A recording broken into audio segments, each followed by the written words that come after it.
North Carolina, the #1 team in the land. Senior night. Quentin Thomas, one of 2 seniors honored before the game. The other, Surrey Wood, career high 2 points. He's done that 8 times cleaning up.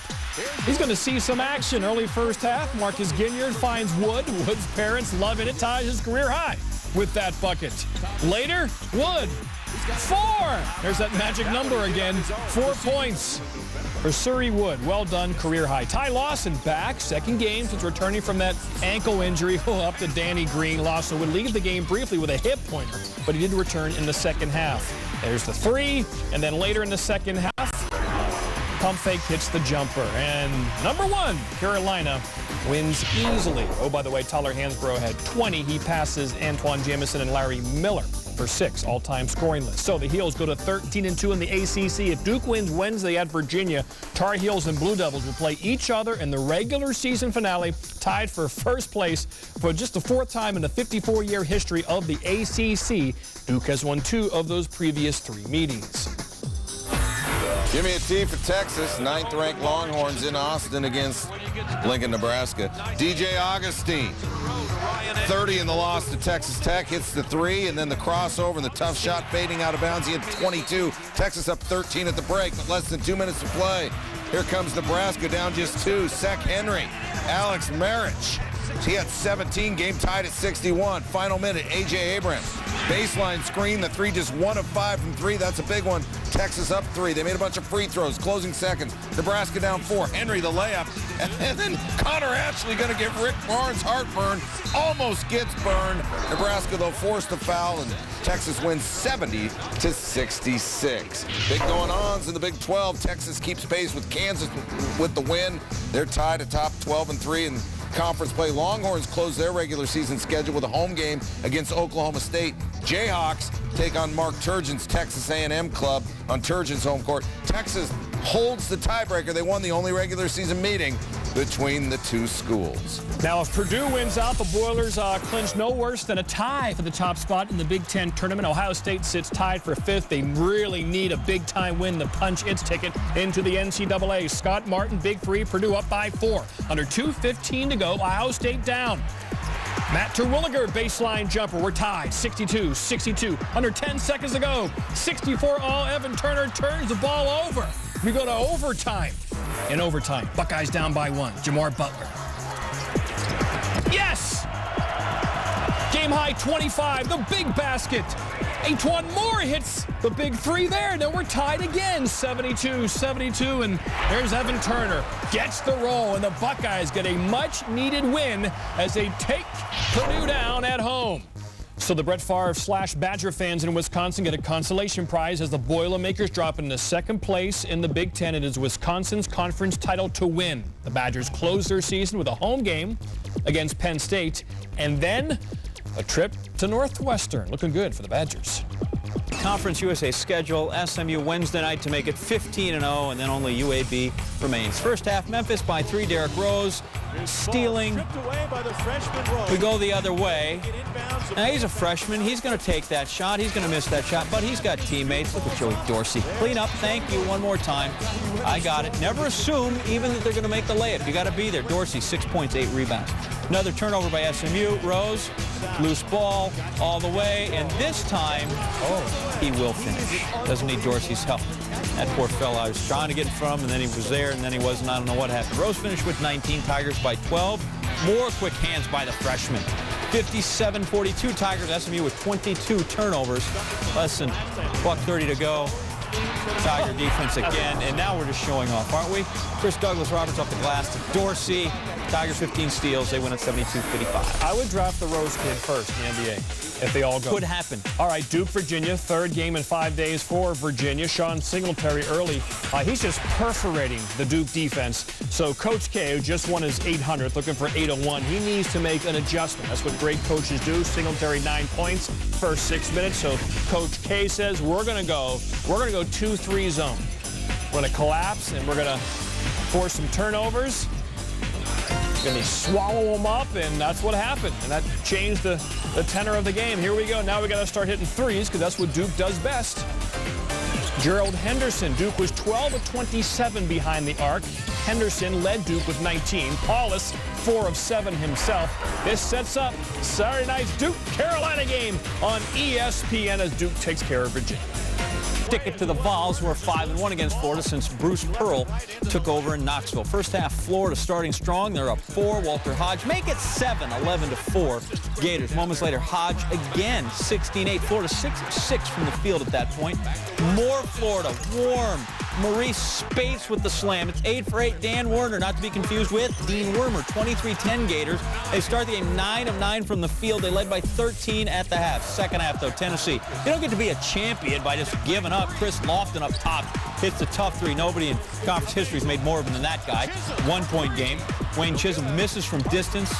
Juwan Smith, I'll take that and put my team up 1. Their first lead of the game comes at 70-69. Next possession. Smith showing he's got range. Juwan, there's a lot of Smiths. Clarify. Juwan Smith, 73-69. Tennessee. Lofton then, hand in his face. That is a big 3. Vols up 4, but they fight right to the end. Florida's Nick Calathis. Everybody's bombing from outside. High-scoring game at the O-Dome. We're tied at 85. 10 to go. Florida down 3, inbounding. Calathis off the screen, firing for 3 and the tie in the overtime. And no, Tennessee wins at 89-86, a school record 27th win, and now a share of the SEC title based on what happens with Vandy and Mississippi State. Florida misses a great opportunity then to pick up a tournament-making or breaking win over Tennessee. Instead, they hang their hats on that win over Vandy and the non-conference victory, the best one we have judged to be Temple. Gators RPI just 60, strength of schedule 112. Currently, though, among the last 4 in on Joe Lunardi's bracketology. Easy like Wednesday evening, the Commodores look to finish 19-0 in Memorial Gym. Shane Foster misses first 6 threes of the game. Ice cold. Then he starts getting warm. Ties the game at 74. We go to overtime. That was less than 20 seconds left when he hit that 3. Jamont Gordon, the Ben Hansbrough. Tyler's bro hits the 3. And Mississippi State's up by 4. Back to Foster. He made his last 9 threes after missing his first 6. Vandy leads by 1 as he hits the shot with less than 10 seconds, and here comes Miss Stay at the buzzer, and Vandy goes on to win 42 for Foster. Tennessee the outright SEC title. Penn State, Wisconsin, senior night in Madison. Bucky Badger, he's excited. Now, he doesn't look fierce, but if you look it up in the old Sports Center encyclopedia, there it is. We know the Badgers will defend their home turf tenaciously, especially on senior night. They're 106-7 at the Kohl Center under Bo Ryan. Normally, that's awfully tenacious. Stanley Pringle. Big block on O'Stanley by Marcus Landry. Greg Steemsma throws it down. He had 10.6 rebounds. What else do you need to know about the Badger? They look cuddly. They're not. Fierce creatures capable of fighting off much larger predators.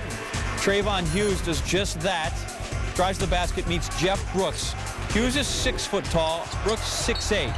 Not to be denied. Badgers led 34-17 at the half. And we see Badgers, they can burrow into space with incredible speed. And for this demonstration, watch Michael Flowers pulling by 1, 2, 3, 4 guys. He's in there. Wisconsin's going to win 77-41, but the Badger nickname actually derives from the lead miners in the territory in the 820s. They don't have any place to go. They're buried into the hillside.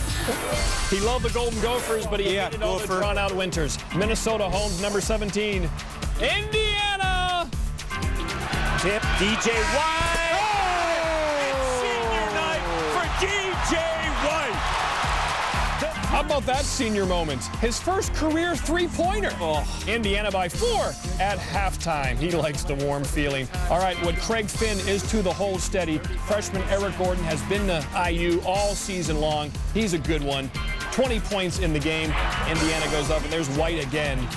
And what a good year for IU. 25-5. Can I get a freeze? Cougs, ferocious in their own right, taking on the Wyoming Cowboys. Jonathan Tavernari for 3. Set a BYU record for most three-pointers in a single season at 75. He'd add another later. He had 18. And then Jimmer Fredette finds Trent Plaisted for the dunk. Get on up and show me the hops. There you go. Look at him. He had 23. BYU cruises 78-61, win the regular season conference title, and make it 47 straight. You said Cougars. Notre Dame trying to become the first Big East team to go undefeated at home in conference play in consecutive seasons. Look at that. No Big East team has done that. First half, Notre Dame by 1. Luke Herringoti, this guy can play. First he blocks the shot, then he runs the floor right down the middle, and bang! He's a two-legged jumper. Some people need to jump off one leg to dunk. He goes off both. 20.6 rebounds. Ryan Ayers, open jumper. Notre Dame by 14. It's looking good. Rob Kurz, Torrey Jackson, back to Kurz, and Notre Dame does it. First Big East team to go undefeated at home in back-to-back seasons. Baylor and Texas A&M played 5 overtimes in their first meeting this season. Anything less than 8, and I'm going to be disappointed in this one. We'll flash back. Third overtime, Baylor down 2. Curtis Gerald's untouched sends it to a 4th overtime. Brian Davis then the layup sends it to a 5th. It's on the Aggies' home floor. Gerald's then the steal and the layup. And Baylor would win this thing. Longest game in Big 12 history. 116-110 in 5 overtimes. Back to Wednesday. Everybody, I think, actually still tired. Henry Dugan passes to Gerald, who buries the 3. Baylor led 31-30, but in the second half, Aggies up 6 off the pick. Donald Sloan right to the 10. That's how Fu teaches them. Another look here.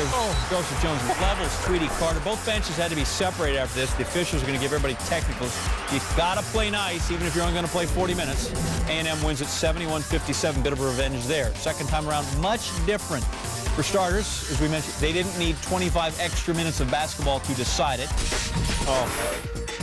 Let's go. Billy Gillispie, come on. Kentucky, South Carolina, it's a big game. Love it. It's down there in Columbia, South Carolina. Yeah, Joe Crawford going to put up and lay it in. Kentucky leads at the half, 34-25. Let's go to the second half now. Kentucky, South Carolina. Kentucky playing great basketball. Here's Crawford. He shot 11 of 19 from 3. It's Kentucky by 13. Crawford again, red hot. 35 points. That's a career high. Ramel Bradley launched me. What do you think? We're 17-11. We're 11-4 in the conference. More work to do, but could they possibly make it? I think they possibly could. For a while. Brooke Lopez and his Cardinal needing a win to pull back into a tie atop the conference. Early first half, Stanford up 8. Robin Lopez, the nice pass to Mitch Johnson. And Stanford's up 12-2. More from the Cardinal. Brooke Lopez. And Stanford's up 30-18 at the break. In half number 2, the Bruins rally. Darren Collison in the corner for 3. Make it 4. Cardinal lead down to a bucket. Stanford back to work. Brooke Lopez, the leaner. The Cardinal are up 7. Under 2 to play. It's Collison. No. Freshman sensation Kevin Love. The putback, yes. 17-10 for him.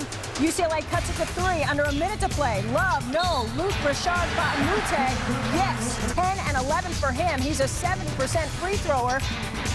He misses, but Russell Westbrook does not, and Jack Nicholson is digging it. UCLA cuts it to 60-59. Under 10 to play, tied at 61. Lawrence Hill, the runner. And the Cardinal are up 63-61 on the inbounds. It's Collison driving, and he's fouled by Hill. Check it out. Hill looks like he gets all ball, but there's body contact. Collison with 19 points after the half. We're tied at 63 and in need of overtime. In OT, Collison to Baamute. That's effective. Bruins up 65-63 with 2 to play at OT. Collison, he's able to clean up his own mess. He led the way with 24, and the Bruins are up by 2. Buck 20 on the clock. It's Westbrook picking up the loose ball. 2 of his 19. UCLA wins. Stanford coach Trent Johnson after losing to the Bruins now for a second time this season. They're a good basketball team. They made some plays down the stretch. We had a couple breakdowns defensively and free throw line block out. But for the most part, I thought down the stretch, I thought we made some pretty good plays defensively. These guys always find a way to fight back. They never quit. They never give up. I'm just really, really proud of them. Coach, your 3rd consecutive Pac-10 regular season championship. Put that into perspective for me. Well, I'll tell you what, this is the best league in the country. This is the best the Pac-10 has ever been. So to win it this year and 3 years in a row is really, really special. Coach Wooden, we're thinking about you. We love you. Get well. 97-year-old Coach John Wooden still recovering in the hospital from a broken wrist and collarbone suffered about a week ago. UCLA scored just 18 points in the first half and trailed by a dozen, a daunting task against a Stanford club that was 20-0 when leading at the break. But the Bruins come back in a big way after halftime, shooting 55% in the second half and overtime, on the way to 59 points and a 10-point victory and a Pac-10 title three-peat in the regular season. Number 11, Xavier at St. Joseph's. Musketeers putting their 11-game win streak on the line. Last game at 59-year-old Alumni Memorial Fieldhouse with our own Dr. Jack Ramsey in the house, along with Jameer Nelson and bracketology expert Joey Brackets. Joe Lenardi rocking the tucks. First half, Derek Brown throwing down. Hit a game-high 18. We're tied at 14. St. Joe's up 6. Mud Nivens finds Pat Calathis, and the Hawks are up 8. Time winding down in the first half. Calathis pulls the trigger on the J. He had 17. St. Joe's up 33-26 at the break. Second half, Nivens down low, off the window for 2, make it 3, and the Hawks are up 10. And then it's Nivens driving and abusing Anderson. St. Joe's with a huge win, sitting squarely on the bubble, 71-66 your final. Back on January 17th, Providence beat UConn by 12. Entering the rematch, UConn guard A.J. Price had this to say, quote, "They don't know how to win, and it showed. They were laughing, mocking. I usually have a lot of respect for other teams, but they showed a lack of respect last game. We want to blow them out." That was in Thursday's Hartford Current. Early first half, Jeff McDermott denied by Hashim Thabit, one of his 6 blocks in the game. He also had 16 points, 13 rips. Providence, though, hanging tough. Playing me. Efejuku throwing down Friars, down 1 at the break. Second half, it's Jeff Xavier pulling the trigger for 3. He had 21. Friars up 6. It's Price, the turnover. Oops. Xavier, the alley. Efejuku, the oop. Check it out again. He had a game-high 25. Friars bounced the Huskies 85-76. Big Ten, number 18, Michigan State at Illinois. The Spartans just 2-5 on the road in conference play coming in. They've been perfect at home. Drew Neitzel struggling a little bit. And the Spartans looking shaky. Dimitri McCamey misses a jumper, but Rodney Alexander gets the putback. Then later, Spartans working on the pick and roll. Neitzel with a pick from Drew Namick. Spartans within 8, game tied at 31 at the half. Second half, Namick puts the Spartans up by 4. He had 12 points. Namick even involved for Illinois. Trenton Meacham throws it off his backside. Illinois pulls within 4. Then later, Neitzel, he had 17 after a slow start. Spartans go up 6. And moments later, Goran Sutan with a basket +1. Tom Izzo said some of his players got sick, actually threw up during the game, but they were okay in the end. They win it by 8. They close out the regular season in the Big South, so they get to play at home as long as they're in it. They took on the 4-seed Liberty in the semifinals on Thursday. You see Kenny George, 7'7", 360 pounds. He can dunk without leaving his feet. Barely left his feet there and got the dunk. And then later, check this out. Liberty trying to work around George, who's an impediment. T.J. Bannister dribbles and backs it out. They pass the ball around. B.J. Jenkins, he'll decide to drive into the lane. But, I mean, you can't get around George. And they go to the bat. They can't make any progress because it's coming right back at them. Second half, George anxious to get in the game. He pulls John Williams up before he says, "You get out, and I'm in." Then George, you want to talk about a screen? That's a screen. He had 19 points, 11 rebounds. Bulldogs win it 75-57. They'll take on Winthrop in the final. There's 2 more chances to avoid going winless in conference play. Jared Bayless, Chase Budinger, really not helping the Beavers' cause. First half, Budinger across to Bayless for the high percentage shot. He had 20 points. Arizona up 29-16. Wildcats close the half on a 29-6 run. It's Nick Wise with 2 of his 15 points. Arizona up 40-18 at the break. At least they're packing the house to see him, though. Second half, Wise to Budinger inside. He had 17. Arizona up 47-23. Zona shot 50% from the floor. It's Bayless to Jawan McKellen. Wildcats use the Beavers to strengthen their bid to make a 24th straight NCAA tournament. 81-45 the final as OSU falls to 0-17 in Pac-10 play, leaving the Beavers as just one of 3 teams without a conference victory this season. Rice 0-15 in Conference USA. Colorado State 0-15 in the Mountain West. If Oregon State loses Saturday courtesy Arizona State, it would be. How about this finish from the Atlantic Sun Tournament? Top seed Belmont, they'll be wearing white, taking on East Tennessee State. Less than 40 seconds to play. East Tennessee State has the ball and the lead. Gets a little sloppy here. Some pressure defense. That may have been a travel. But they can run out the clock or at least take some time off the clock. Kenoy Swader misses the short jumper. His team is able to collect the ball, but look right there. After Swader was fouled, he throws an elbow, and he's get called for the technical foul. That means Belmont gets 2 free throws. Murray Bartow, coach of East Tennessee State, said, "I can't talk about the officiating in the press conference, otherwise I'll never get done." So, Justin Hare makes both, and Belmont has their first lead of the game. Now, Swader, remember he was fouled. Oh, but he misses the front end of a 1-and-1. He had 17 points, 15 rebounds. Belmont survives. Drake at Indiana State. Keno Davis and Drake looking to advance to the semis for the first time since '93. Jonathan Cox, Drake up 6 at halftime. Adam Emenek with a feed there. It's a 17-5 Drake run in the second half. Cox to Leonard Houston. Looks like he's shooting, but it's perfectly placed.